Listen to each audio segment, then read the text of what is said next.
Assalamu alaikum YouTube family. Welcome house web cooking recipe and blog চ্যানেলে। কেমন আছেন সবাই? আশা করি সবাই ভালো আছেন, আমিও ভালো আছি আলহামদুলিল্লাহ। তো আজ আমি আপনাদের সাথে একটি কোরিয়ান রেসিপি শেয়ার করলাম, যেটি খুব ভাইরাল। তো বাড়িতে অবশ্যই ট্রাই করবেন, কারণ এই শীতকালের গোবি অনেকই সস্তা। তো আজ আমি চিকেন, গোবি, ডিম ফ্রাই করে বানালাম গোবি কপির মোমোজ। কোনো রকম ময়দা আটা ছাড়াই আজ আমি বানিয়ে ফেলেছি ভেজ মোমোজ। খুব হেলদি একটি রেসিপি, আর সত্যি বলতে খেতে এতটা দুর্দান্ত হয়েছে, যেটি হয়তো না খেলে আপনারা বুঝতে পারবেন না। খুব ইজি, একদম সহজ পদ্ধতিতে আপনারা বানিয়ে ফেলতে পারেন এই ইউনিক রেসিপিটি। তাহলে কিভাবে আমি বানাচ্ছি কপি দিয়ে মোমোস, দেখতে হলে পুরো ভিডিওটা অবশ্যই দেখবেন। ভালো লাগলে একটা লাইক করবেন, কমেন্ট করবেন, শেয়ার করবেন। আর নতুন ফ্রেন্ড যারা, চ্যানেলটি অবশ্যই বাঁধাকপির মোমোজ বানানোর জন্য এখানে আমি বাঁধাকপির এক একটা করে পাখনা পাতা নিয়ে নিয়েছি, ঠিক এইভাবে কেটে নিয়েছি।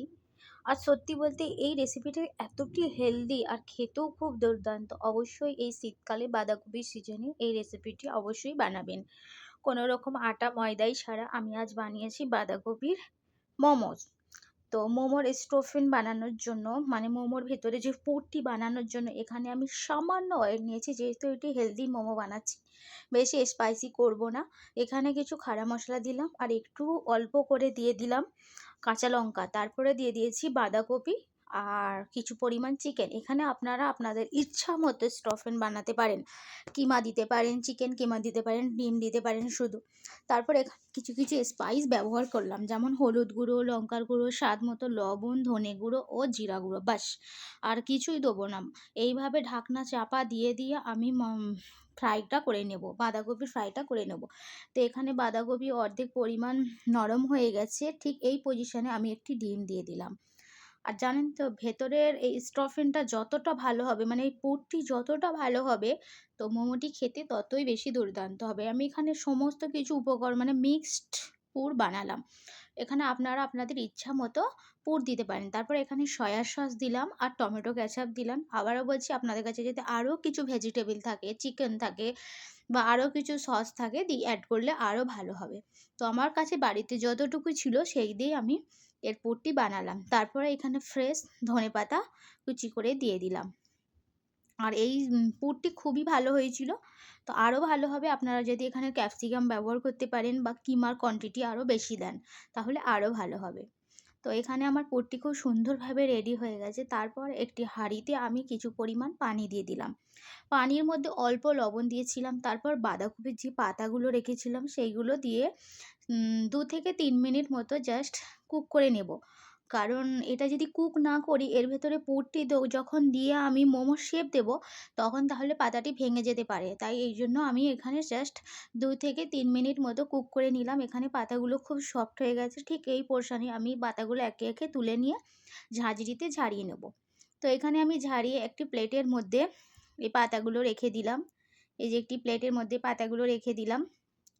দেওয়ার পর এখানে আমি যে পুরটি বানিয়ে রেখেছিলাম সেই পুরটি একে একে অ্যাড করব।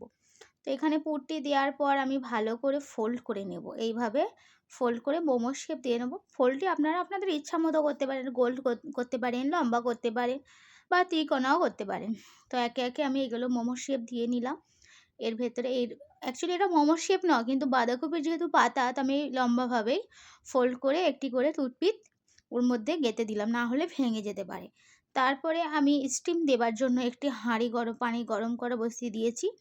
তার উপরে যে আমাদের বাড়িতে চাল ঝেড়ানো ঝাঁঝরি থাকে, সেই ঝাঁঝরির মধ্যে সামান্য অয়েল ব্রাশ করে তো আমি এই বাঁধাকপির মোমোসগুলো দিয়ে দিলাম, স্টিমে দিয়ে দিলাম। এটা ম্যাক্সিমাম আধা ঘন্টা মতো আমি স্টিম হওয়ার জন্য রেখে দেবো।